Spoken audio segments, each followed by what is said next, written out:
तो क्या लगता है चुनाव में बिना मुसलमान के चुनाव जीता जा सकता है? भारत के अंदर एक ट्रेंड चल गया है, मुसलमान विरोधी बातें करो, मुसलमानों को जितनी गाली दे सको दो, उतने बड़े लीडर कहलाएंगे। मैं टोकना चाहूंगा और ऐसे शब्द का प्रयोग नहीं करना चाहिए, लेकिन मैं फिर भी कहना चाहता हूं, आप भी हिंदुओं को प्रताड़ित करिए, नेता बनिए मुसलमानों के। अच्छा, अभी आप थोड़ी देर पहले कह रहे थे कि इस देश के अंदर मुसलमान बरकती है, उसका नाम लीजिए, सियासती आप नेता बन जाइए। लेकिन सवाल यहाँ पर यह है कि एक बैरिस्टर असदुद्दीन अवैसी भी हैं जो मुसलमानों की बात करते हैं, वो तो नेता नहीं बन पाते, उनको तो वोट नहीं मिलता है। कितना सेकुलर है वो, तेजस्वी को, लालू यादव को, अखिलेश यादव को, ममता बनर्जी को, राहुल गांधी को, जिन सेकुलर दलों को आपने हमेशा वोट दिया है, सिर्फ इस बात पे वोट दिया है कि ये हमारे सुरक्षा की बात करेंगी, हमारे मदरसे, हमारी मसाजिद, हमारे पर्सनल लॉ की हिफाजत के लिए बात करेंगे। आज बताइए, हल्द्वानी में इतना बड़ा कांड हो गया, कोई भी सेकुलर दल बोला? नमस्कार, आदाब, मैं हूं आपके साथ मोहम्मद सैफ। इन दिनों लगातार 2024 की तैयारी में सारी पार्टियां लग गई हैं। हिंदू बनाम मुसलमान ना हो, ये हो नहीं सकता है। बिना मुसलमान के चुनाव जीता जाए इस देश के अंदर, ये हो नहीं सकता। यूं कहा जा सकता है कि मुसलमान बरकती है। पर ज्यादा चर्चा करने के लिए हमारे साथ शेख ताहिर सिद्दीकी मौजूद हैं। सबसे पहला सवाल मेरा यही है कि हल्द्वानी में जो घटना घटी है और जो हिंसा भड़की है, आपको क्या लगता है कि ये चुनावी रंजिश है या वहाँ के लोग कसूरवार हैं? देखिए, हल्द्वानी की जो घटना हुई है, इसमें जो है उत्तराखंड की सरकार पूरी तरीके से विफल रही है। अहम मामला यह है कि जब 14 तारीख ऑलरेडी डेट फिक्स थी, तो इस तारीख का इंतजार किए पहले नगर निगम, पुलिस प्रशासन और शासन उसमें इन्वॉल्व होता है। और इतनी जल्दबाजी किस बात की थी? कई वीडियो वायरल हो रहे हैं जिसमें एक अधिकारी कह रहे हैं कि ये जगह मैं खाली कराऊंगा, ये मेरी जिद है, ये मेरी जिद है।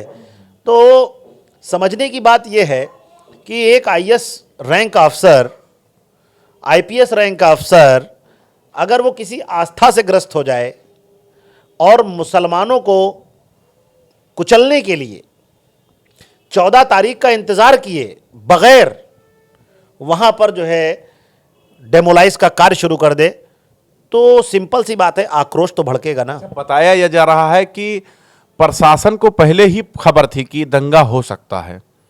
इस पर सवाल भी उठ रहे हैं कि जब अगर प्रशासन को पता था तो आखिर उस दंगे को क्यों भड़कने दिया गया? नहीं, अगर ये चीज़ इंटेलिजेंस के द्वारा अगर ये इनपुट था कि दंगा भड़क सकता है, इतनी बड़ी ट्रेजेडी हो सकती है, तो फिर इस दंगे को भड़कने दिया अगर गया, आक्रोश की ज्वाला को फूटने अगर दिया गया, तो फिर इसमें 100% जो है राजनीति की बू आ रही है। क्योंकि भारत के अंदर एक ट्रेंड चल गया है, मुसलमान विरोधी बातें करो, मुसलमानों को जितनी गाली दे सको दो। आप जितना मुसलमान को गाली देंगे उतने बड़े लीडर कहलाएंगे। आप मुसलमानों की बस्तियों को गिराएंगे तो आप अच्छे जो है शासक कहलाएंगे। और आप मुसलमानों से जितनी भी बुरी दुर्व्यवहारना से उनके साथ बर्ताव करोगे, उतने बड़े आप हिंदूवादी, हिंदू हृदय सम्राट कहलाएंगे। मैं टोकना चाहूंगा और ऐसे शब्द का प्रयोग नहीं करना चाहिए, लेकिन मैं फिर भी कहना चाहता हूं, आप भी हिंदुओं को प्रताड़ित करिए, नेता बनिए मुसलमानों के। देखिए, हमारा इस्लाम इस चीज़ की इजाज़त नहीं देता, हमारा इस्लाम इस चीज़ की इजाज़त नहीं देता, क्योंकि हमारे इस्लाम में साफ कहा गया है, लकुम दीनुकुम वलिय दीन, तुम्हें तुम्हारा दीन मुबारक, हमें हमारा दीन मुबारक। तो हमारे प्रॉफिट मोहम्मद मुस्तफ़ा सल्लल्लाहु ताला अलैहि वसल्लम की जितनी भी बातें हैं, हम उसको फॉलो करते हैं और देश से मोहब्बत करते हैं। और देश में हिंदू, मुसलमान, सिख, ईसाई जो भी रहता है, उन सब से मोहब्बत करते हैं। तो जब इस्लाम मोहब्बत की बात करता है तो हम नफ़रत कर ही नहीं सकते। और हम जब नफ़रत नहीं कर सकते तो किसी संप्रदाय, व्यक्ति विशेष या किसी के आराध्य पूज को हम लोग गाली भी नहीं दे सकते। असदुद्दीन अवैसी सदन में कह रहे थे कि ये एक मस्जिद की बात नहीं है, ये हमारी सारी मस्जिदें, इबादतगाह जो है छीनने की तैयारी कर रहे हैं। आपको भी लगता है ऐसा कुछ? देखिए, जिस तरीके से योगी आदित्यनाथ जी ने सदन में बयान दिया, सदन के अंदर एक प्रदेश का मुखिया ये बात कह रहा है कि अभी आपने राम का उत्सव देखा और राम का उत्सव देख करके नंदी बाबा ने सारी बैरिकेटिंग तोड़ दी। इस मतलब कहने का उनका था, बैरिकेटिंग तोड़ दी, वहां पर पूजा शुरू हो गई। और उसी सदन में वो ये बात कहते हैं, कृष्ण कन्हैया कहाँ मानने वाले, वो भी नहीं मानेंगे। तो आप एक प्रदेश के मुखिया हैं, मामला अदालत में विचाराधीन है, आप सदन में खुलेआम मुसलमानों को मसले पर टारगेट करके दबी ही जुबान में आप उनको बताना या समझाना चाहते हो कि ये सब जगह भी छोड़ दीजिए, तो आप जब एक प्रदेश का मुखिया ऐसी भाषा का प्रयोग करता है, जब जो मामला सदन में ऑलरेडी जो है नहीं कहना चाहिए और जो न्यायालय में विचाराधीन मामले हैं, तो इस तरीके की अगर बातें आ रही तो समझ लीजिए कि सांप्रदायिक बातें करके सत्ता में वापसी की सभी लोग राह तलाश रहे हैं। सबसे बड़ी बात यह है कि मौलाना मुफ्ती सलमान अजहरी की अगर हम चर्चा करें तो एक जगह से उनको जो है जमानत मिल जाती है, फिर दूसरी जगह पर, फिर दूसरी जगह जब जमानत मिलती है फिर तीसरी जगह उनको जाना पड़ा, उन्हें ले गई पुलिस। तो ये सिलसिला आखिर उनके साथ इतना क्यों चल रहा है? देखिए, हमें न्यायपालिका पे अब उतना तो भरोसा नहीं रहा जितना कभी रहता था, लेकिन न्यायपालिकाएं न्यायपालिकाएं हैं, देश की एजेंसियां हैं और हम इन पर पूरा भरोसा करते हैं। तो सलमान अजहरी साहब को जो है वक्ती परेशानियां ज़रूर हैं, और जो देश से मोहब्बत करते हैं और जिस तरीके से उलमाओं ने अंग्रेज़ों से आज़ादी के लिए कुर्बानियां दी हैं, तो आज सलमान अजहरी साहब जिस परेशानी में मुब्तला हैं, इसकी सिर्फ एक ही वजह है कि उनका नाम सलमान अजहरी है और उनको एक जगह से बेल मिलती है, दूसरी जगह पर मुकदमा कायम हो जाता है, दूसरी जगह से बेल मिलती है, तीसरी जगह मुकदमा कायम हो जाता है। ये सिर्फ इस वजह से किया जा रहा है कि आने वाले वक्त में कोई मौलाना सलमान अजहरी जैसी अपने समाज को एक करने वाली बात ना कर पाए, नेक करने वाली बात ना कर पाए और हुब्बुल वतनी की भी बात ना कर पाए। आपको लगता है क्या कि मौलाना सलमान अजहरी के जरिए और भी उलमाए किराम पर इनका टारगेट है? और भी उलमाए कराम की तो बात चढ़िए, आप हल्द्वानी में हो तो उलमा नहीं थे, हल्द्वानी का मुसलमान टारगेट हो गया। वहाँ पर इतनी ज़बरदस्त तरीके से जो है नुकसानात हुए। गोली कहाँ मारी गई? सीने पे। गोली कहाँ मारी गई? पेट में। गोली कहाँ मारी गई? गर्दन पे। आप हमें बताइए, अगर कोई प्रदर्शन होता है तो पुलिस का मैनुअल है कि आप प्रदर्शनकारियों को या किसी का इनकाउंटर भी करना है तो सबसे पहले आप उसके पैर पे गोली चलाएंगे, लेकिन आप सीधे सीने पे दाग रहे हैं, पेट पे दाग रहे हैं, खोपड़ी में मार रहे हैं, तो आप सीधे सीधे हत्या करने का आपने दिमाग में प्लान बना रखा है। अच्छा, अभी आप थोड़ी देर पहले कह रहे थे कि इस देश के अंदर मुसलमान बरकती है, उसका नाम लीजिए, सियासती आप नेता बन जाइए, लेकिन सवाल यहाँ पर यह है कि एक बैरिस्टर असदुद्दीन अवैसी भी हैं जो मुसलमानों की बात करते हैं, वो तो नेता नहीं बन पाते, उनको तो वोट नहीं मिलता है। मुसलमान है ना, वो खुद मुसलमान है और भारत का मुसलमान से ज़्यादा, देखिए मुसलमान से नफरत तो करते हैं, लेकिन भारत का मुसलमान कितना सेकुलर है यहीं पर आपको समझने की ज़रूरत है। कितना सेकुलर है वो तेजस्वी को, लालू यादव को, अखिलेश यादव को, ममता बनर्जी को, राहुल गांधी को, हत्तल इम्कान की जो है, आप देखिए भारत के प्रधानमंत्री राजीव गांधी रहे, इंदिरा जी रही और नरसिम्हा राव जैसे लोग भी रहे, उनको सबको उसने अपना लीडर माना। सेकुलरिज्म की बात करता हूं, की बात पर देख करके सबको अपना लीडर माना और चीफ मिनिस्टर बनाया, किसी को प्राइम मिनिस्टर बनाया।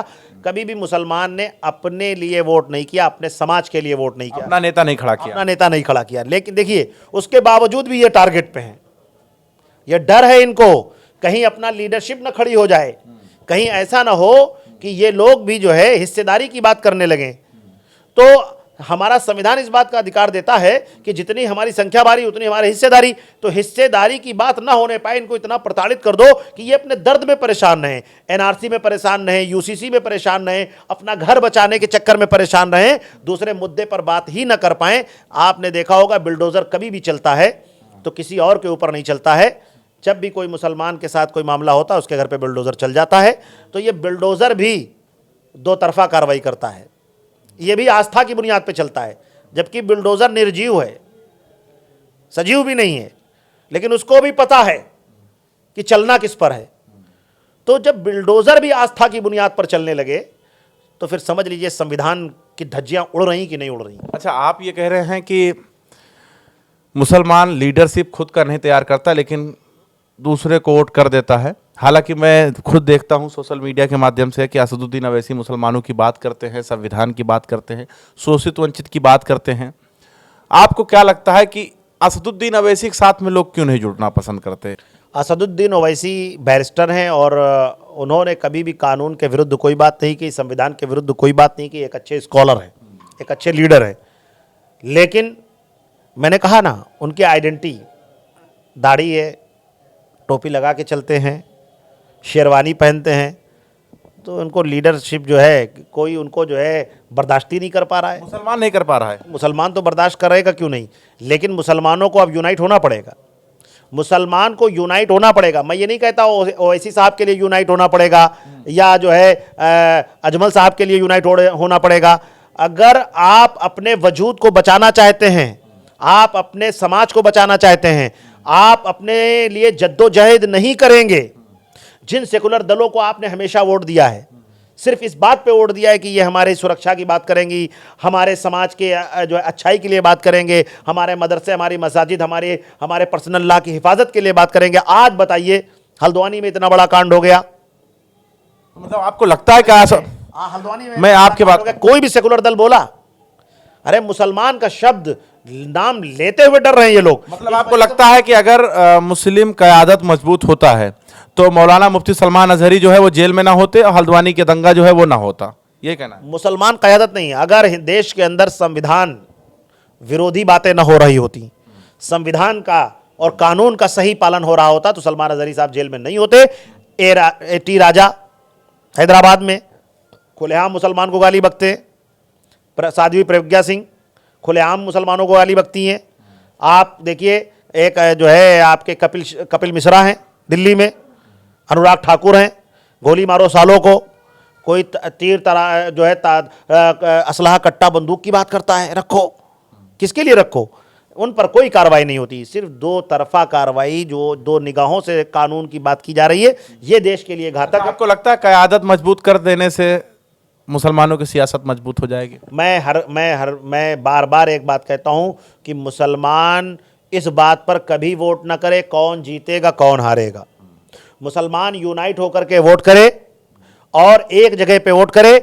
जिन सेकुलर दलों को आज तक वोट किया है, उन लोगों ने आज तक मुसलमानों की कोई आवाज़ नहीं उठाई। आज मुसलमानों को ज़रूरत है, आज ज़रूरत है, जिस वक्त ज़रूरत होती है उस वक्त उसके साथ वो पार्टियों को खड़ा होना चाहिए। ज़रूरत के वक्त नहीं खड़े हैं, ऐसे तो कभी खड़े थे, वो एक अलग बात है, ज़रूरत के वक्त नहीं खड़े हैं। तो मुसलमानों को चाहिए नाराज़गी का बटन दबाएं। ऑल इंडिया यूनाइटेड मुस्लिम मूवमेंट की यही मुहिम है। ना तो मेरे लिए सपा अच्छी, ना बसपा अच्छी, ना कांग्रेस अच्छी, सब लोगों ने हमको ठगा है। इस वजह से मैं किसी को वोट नहीं करूंगा, नोटा का बटन दबाऊंगा।